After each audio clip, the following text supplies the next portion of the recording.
大家好，我是阿佑，这应该是25年争议最大的2台机器了啊！光本期视频呢，我就爆肝了差不多30多个小时，拍摄素材更是高达270个 G 啊！大家关心的全部细节应该都可以给大家比到啊！这要个3连不过分吧？两个产品呢，我在评论区里都有挂优惠链接啊，无论你买哪个呢，UP 主都可以掐到一点点饭，所以我们从来不会出现因为有一方有利益去推荐这个产品啊，咱们这边从来都是2家饭一起掐的。开个玩笑啊，这个月我被问的最多的问题应该就是这2个哪个强？不是我不回答啊，我是真的不知道。就像他们的旗舰 C2、N3 都有非常多的用户，之所以不是一边倒的结果啊，是因为他们真的都很强。这2台投影在4到5K 这个价格区间啊，我的评价就是目前都属于98、100分的水平。与其在意谁更强啊，不如在意谁更适合自己，或者说你更需要什么。先来个伪开箱啊，2个产品都配有一个泡沫手机箱，平时带出门的话还是很方便的。开箱后呢，就是这个样子。我这台微大呢，它的颜色是皓月白，它还有一个太空银的颜色可以选啊，可惜我没有抢到。皓月白呢，大家可以打个分。这个白色在暗室里实际肉眼看的话，还是会有一点偏暖白。常见的投影机中，除了黑白，在外观方面颜色花心思的品牌真的很少。很多用户呢早就审美疲劳了，相比上代改观跨度还是很大的，有不少群友收到货后都反馈这个外观非常的好看。其实我是不建议2台机器摆在一起对比的哈，2个机器摆在一起啊，就会显得 N3 它更黄了。N3 镜头这块啊，我觉得它的颜值非常的高，给人更现代的感觉。整体机器在暗室里看起来呢，会感觉有一点灰灰的，并且底部呢，这个产品配备了一个转盘，左右旋转的时候它就会更加的灵活。我对 N3 的评价还是那句话，它的外观颜色乍一看不会觉得特别的惊艳，但看久了还是会非常的耐看。最后都放到自然光下，你觉得哪个好看？觉得左边好看的可以打1，觉得右边好看的可以打2。云台调整方面呢，2个产品哪个角度悬停都非常的稳定。这里说一个不影响使用的轻微区别啊 ，N3 的底座面积更大，所以它会更稳重，并且云台在暴力移动时啊，也不会产生轻微的晃动。请大家把公屏打在细节上。这是这2台机器的底部接口啊，也略微有一些不同，需要吊装的可以注意一下。适配器方面，微大依旧还是比较有优势的，体积小巧，重量轻便，各方面质感也都非常的精致。但 N3 这种大块头的充电头也不是没有好处的啊，它的线材的长度要比氮化镓要长上不少啊，请把细节打在公屏上，这个就看你的需求了，看你是需要轻便呢，还是需要这个线要长一些。接口方面，2台机器的差距还是挺大的啊。N3 这边直接给到了2个 HDMI 接口，还是比较奢侈的。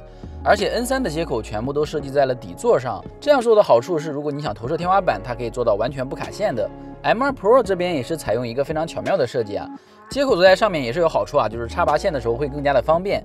当然，我把我这里能找到的各种各样的线都给大家试了一下，有些高端线呢还是会卡住的哈，请把公屏打在严谨上。大家如果买线的时候可以稍微注意一下啊，或者说像我一样买一个这样的转接口，大概10-20块钱就可以解决这个问题。遥控器方面呢，2款遥控器都没有按键背光啊。N3 在设计上会更加的极简 ，M2 Pro 呢在功能上会更加的方便。M2 Pro 呢还是保留了 HDMI 一键切换的按键啊，外接设备设置如果不小心切出去了，就可以很便捷的跳回来。N3 虽然没有一键切换的按键啊，但这次系统呢切换 HDMI 也是比较方便的。按键手感方面的话 ，M2 Pro 我觉得还会更好一些。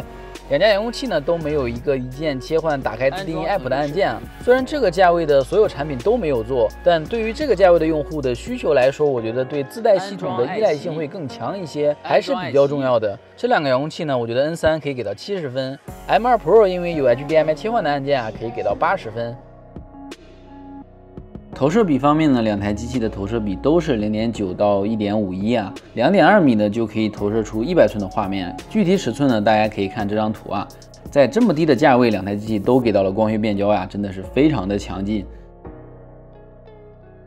宣传参数方面 ，M2 Pro 宣传是1200 CVIA，N3 呢是1700 CVIA，N3 的价格会贵一点啊。只从我的实测数据来说呢，两者的实际差距并不是很大啊。之前的评测呢都有详细的数据，亮度天地榜呢一个是第34名，一个是37名。可能你感觉这个数据不高啊，我们可以看一下他们上下邻居的价格啊，有8000元的，有1万元的，甚至还有15000元的。这些产品呢，大部分都宣传是在2000以上的亮度，所以从实际亮度来说，这两台机器的亮度还是比较可观的。这个亮度是什么概念？我们现场演示一下。我这边呢全部是12瓦的射灯啊，做的是见光不见灯，所以这个灯不会特别的明显，实际的环境还是比较亮的啊。当然肯定没有办法和阳光直射相比哈。我现在把我房间所有的灯都打开啊，就是全部都开到最亮的一个状态，然后还有这么一个射灯是照在了这个画面上啊，它最亮的状态大概就是这么一个亮度。Hey Siri， 关闭所有的灯，把现在所有灯都关上，然后我们看一下这个亮度啊。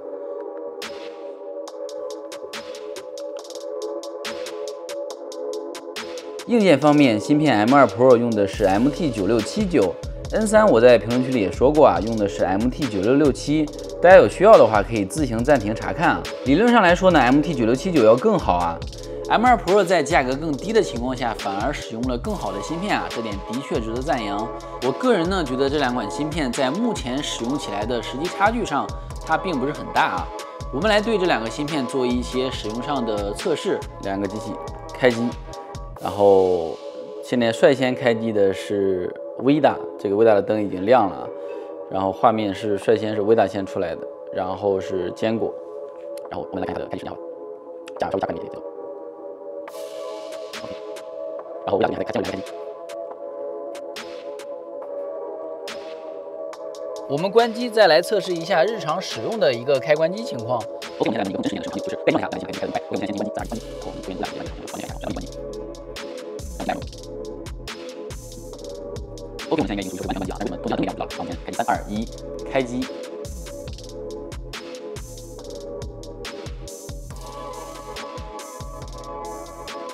这就是两台产品的开机对比啊，两台机器呢都没有广告，速度都非常的快，并且两者在开关机后马上操作也都没有任何的卡顿。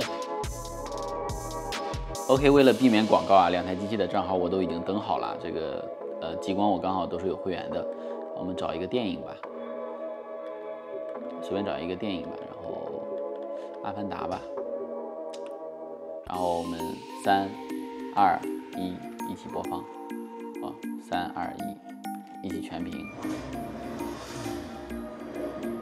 其实我体验下来真的是没有什么差别的，后面呢也不能说完全没有差别啊，两款产品的性能都已经非常好了。后面呢也帮大家对比了语音、安装软件以及解码电影。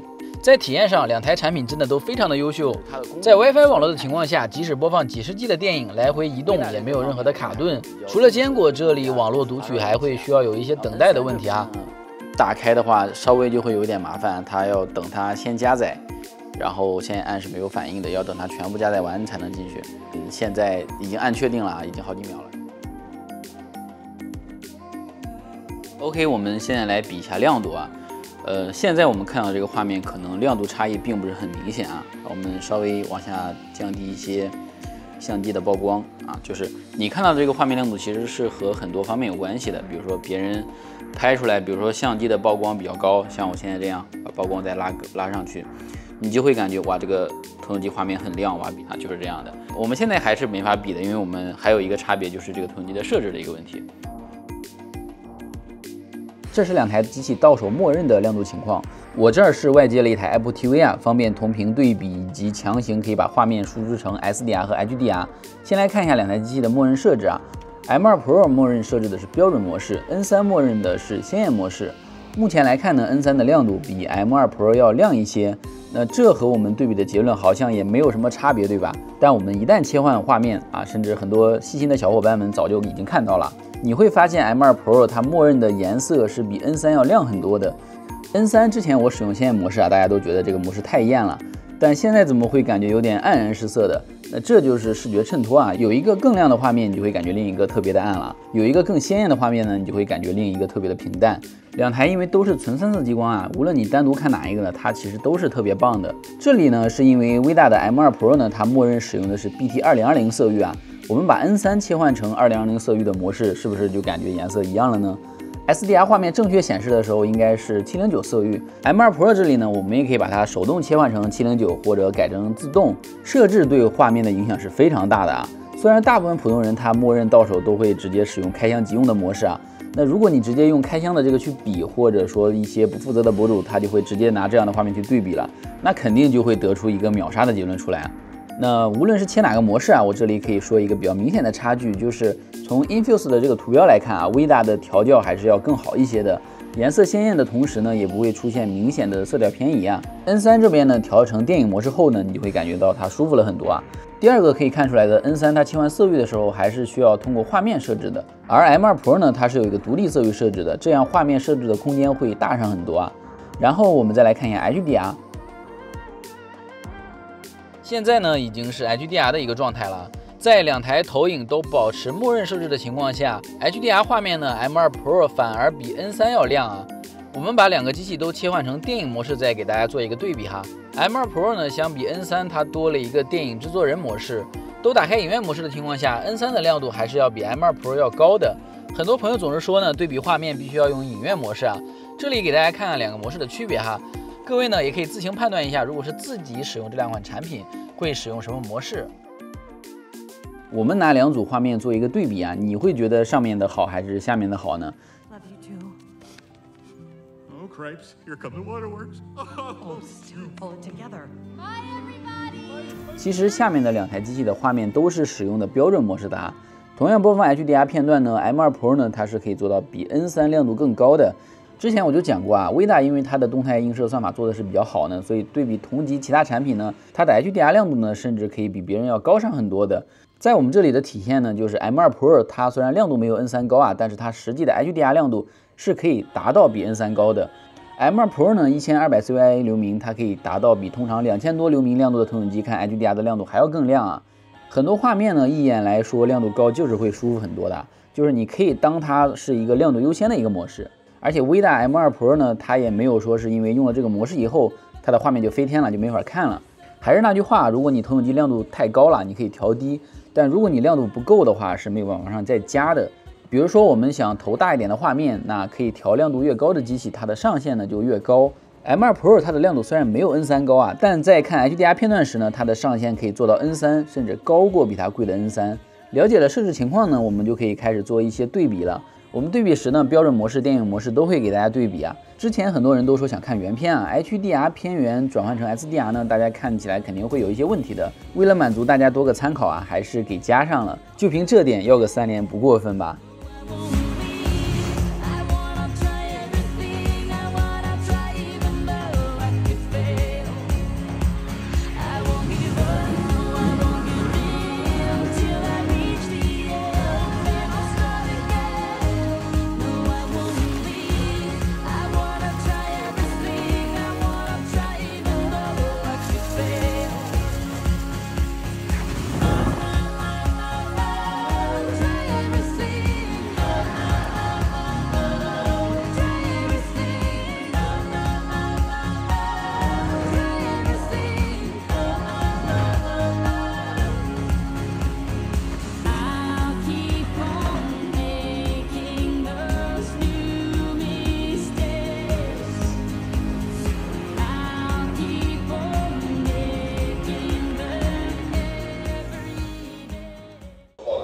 ？Bring up Galvatron.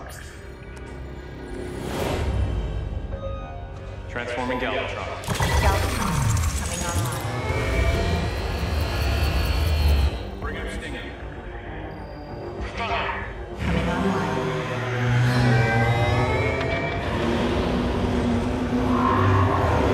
Let's show these alien terrorists what an upgrade looks like. Galvatron and Stinger are moving to intercept targets.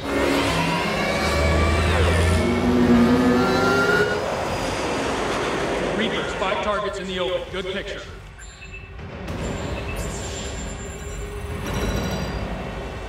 Two miles to intercept.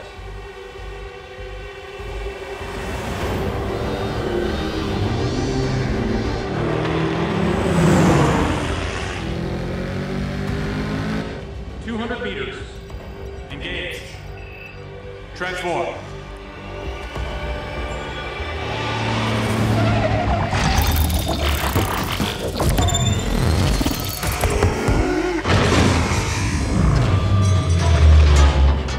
Whoa.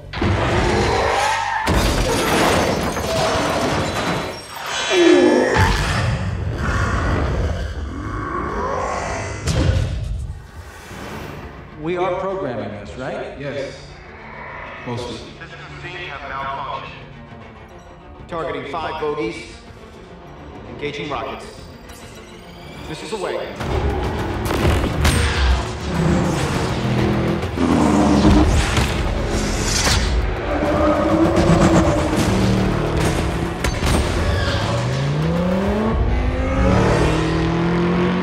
Gotta haul ass, Pete, come on!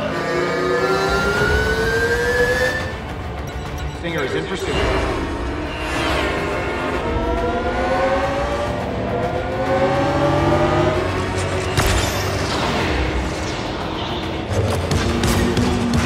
Misfire, misfire, misfire, misfire. System failure. Galvatron just fired 4 rockets.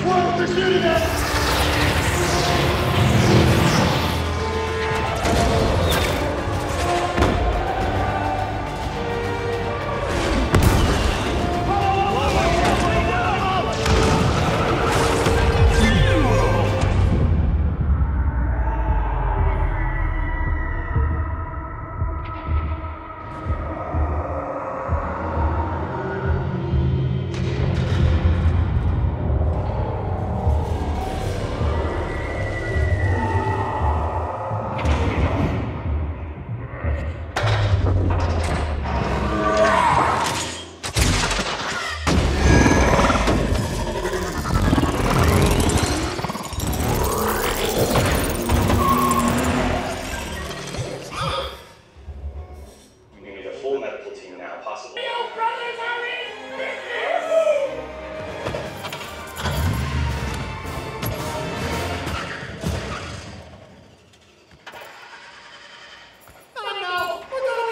No, we're not. Come on, let's go.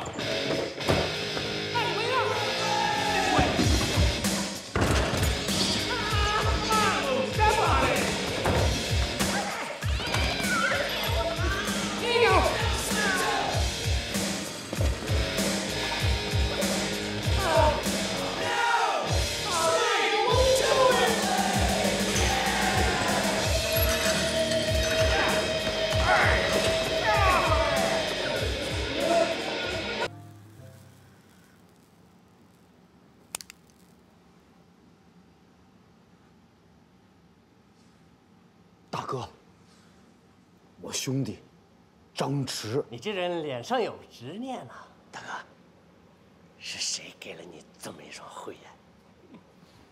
大哥，我跟我哥们儿这事儿，他肯定也跟您说了。我们就是想啊，不用说了，我知道。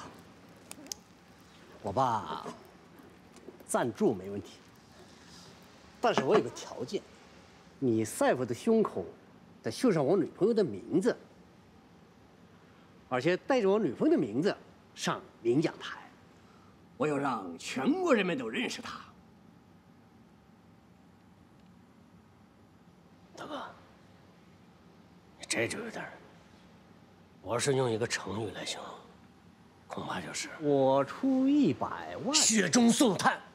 大哥，像你这种义薄云天的大哥，你就应该多几个女朋友。我们赛服上的广告的位置还很多。弱水三千，我只取1匹。Calm down, please. Put the gun down. I'm just going to examine, okay? Do you want? No?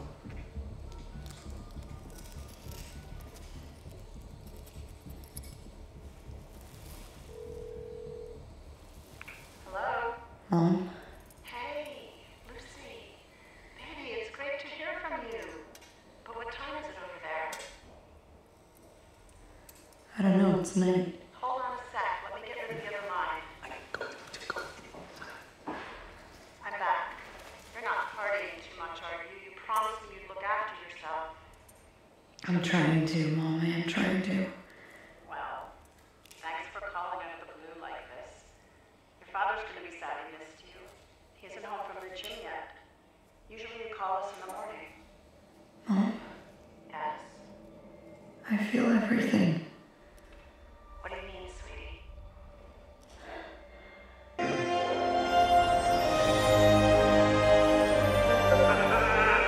There it is. That's our ending. What?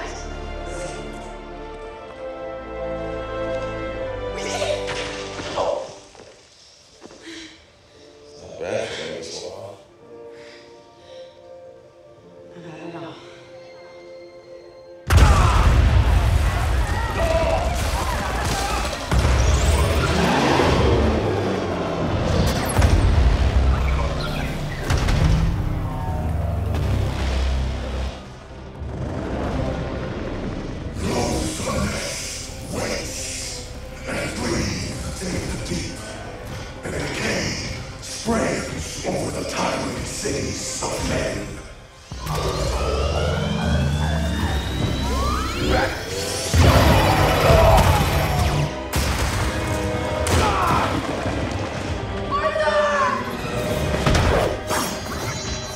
I order you to stand down! Princess Mira, in charge of high treason.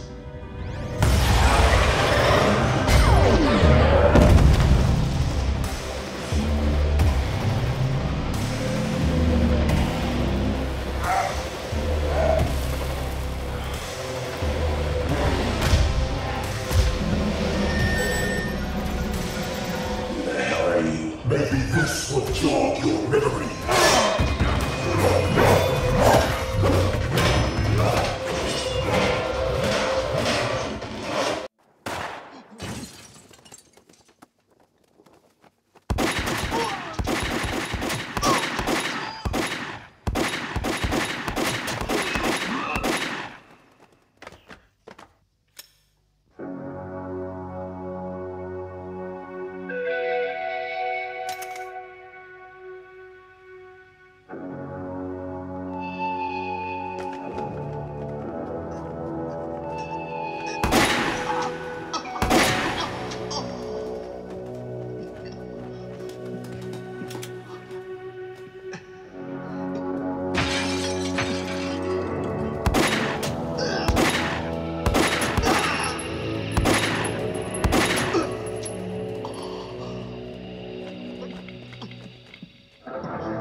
You botched that spell where you wanted everyone to forget that Peter Parker's Spider-Man. We started getting some visitors. From every universe. Hello, Peter. You're flying out into the darkness to fight ghosts. What do you mean? They all die fighting Spider-Man. It's their fate. I'm sorry, kid. Yeah, me too. Don't. Look, there has to be another way! There isn't. They're a danger to our universe. I can't save everyone.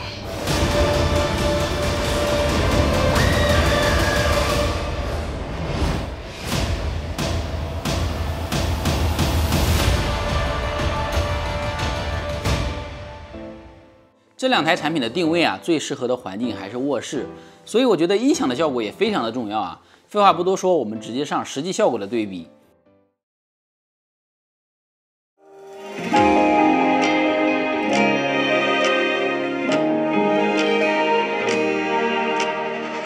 传说浩瀚银河有颗星是他，走出时间后仍然选择留下，记忆中温柔的不像话，经受着他的遗憾啊。旧的摇椅吱吱呀呀停不下，风卷走了满园的落叶落花，邻居家小孩吵闹声好大，可为什么我总觉得那就是他？或许你听过他说话，低沉或嘶哑，那是他在倾诉他的牵挂。他也许在最后的地点，在你的身边，在你的梦魇。如果看见他，请别害怕。什么？可不可以让我感受一下？看在我们对彼此都放心不下，就算一阵风一变，也一个眼神的触碰都好吗？没给我回答，只有被遗忘才算走到终点吗？就算有遗憾，也只能永远的留在昨天，怀念。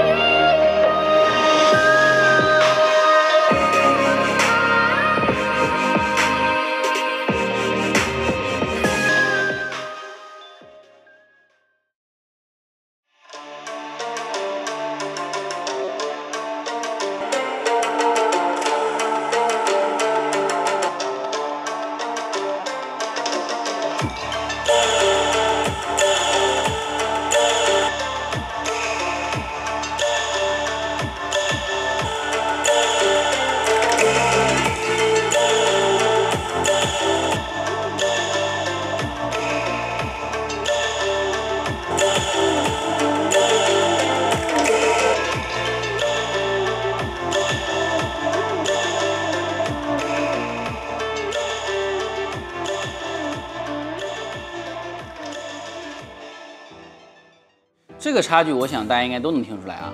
我做 M2 Pro 的那期就已经说了，我第一次在卧室用它的时候，真的就一耳朵经验。很多人说这么便宜的产品能有什么经验的？其实我基本上试过市面上所有的投影机，我这里呢做了11.4.6啊，这么多喇叭能给我多大的声场我是知道的。像这么小的设备啊，一般我们不会把音量开得很大啊。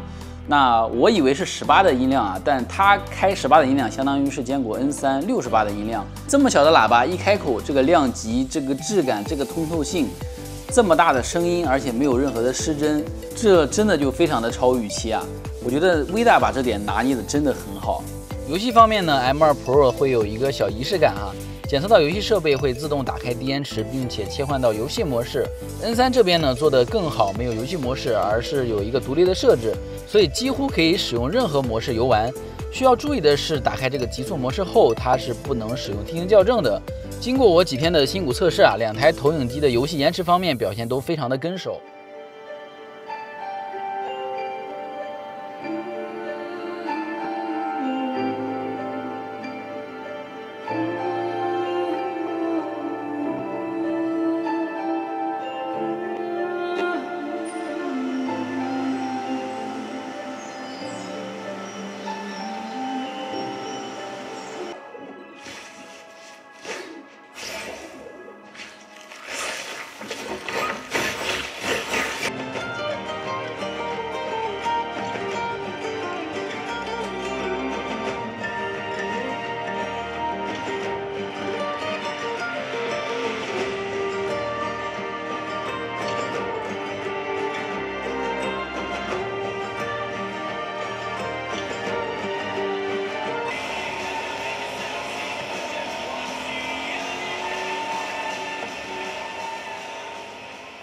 清晰度方面呢，通过刚才的画面，大家应该都能感知到啊。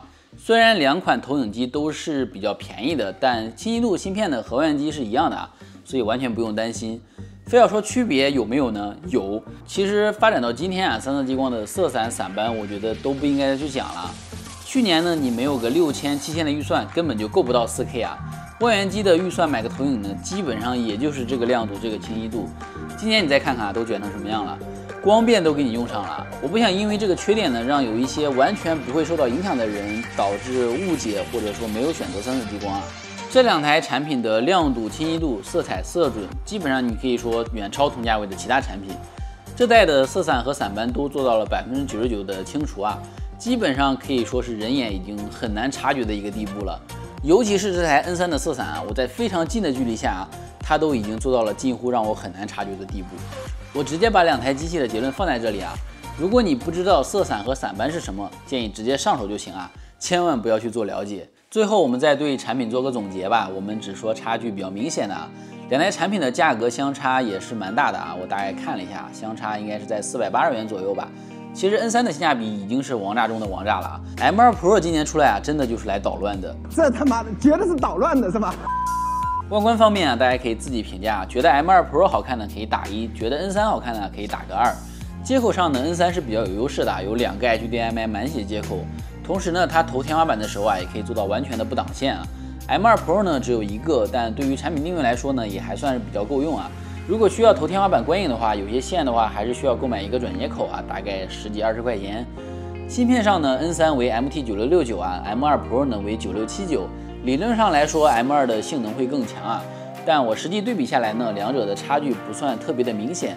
M2 Pro 呢，在价格更低的情况下，芯片反而做到了更好的旗舰啊，这点还是要值得表扬的。3到5年后呢，也许就能用出差别。画质方面呢，整体 N3 的亮度更高啊。M2 Pro 呢 HDR 方面表现极佳，我觉得它的上限也是更高的。游戏方面呢 ，N3 几乎可以做到不降亮度啊，会更有优势。M2 Pro 呢，在使用梯形校正的情况下，也可以获得一个非常好的延迟表现。功能方面呢 ，N3 这次还支持了米家啊，这个方面还是很香的啊，懂的都懂。音质方面呢 ，M2 Pro 我觉得应该算是断层领先了啊。这期视频我真的花了超多的精力啊，也找了很多用过这两台投影的博主和用户。他们也反过来问我啊，这两台投影机应该怎么选啊？我们都认为这两台产品非常的不好抉择啊，大家都非常的喜欢，绝对是今年最大的黑马。博主 A 说呢，他会买坚果啊，因为他更喜欢这个外观。然后还有一个博主呢跟我说，他肯定买贵的，不就差500-600块钱吗？然后我们非常统一的都在劝他啊，看似差了500块钱左右啊，但介于产品的价格比较低啊，百分比来说的话，它差距还是蛮大的。所以这个呢，还是看你认不认可这个亮度的提升和收益啊。还有一个人说的就很直白啊，谁便宜买谁。当一个产品比别人便宜还不好抉择时啊，我觉得那它的确就已经赢了。这里我也可以说一下我的答案啊，如果真买的话，2个产品我是都愿意买的。如果价格相差不大的情况下，我一般也会愿意去加钱去买亮度更高的产品。但如果我的朋友需要买一台投影仪的话，我会毫不犹豫的让他直接选 M2 Pro， 因为对于刚入坑的用户来说，我想让他花更小的钱办更大的事儿。OK， 那么以上就是本期视频的全部内容。如果做的还不错，可以帮我点赞转发，评论区里的优惠链接大家也可以看一看。那么感谢各位的观看，我们下期再见。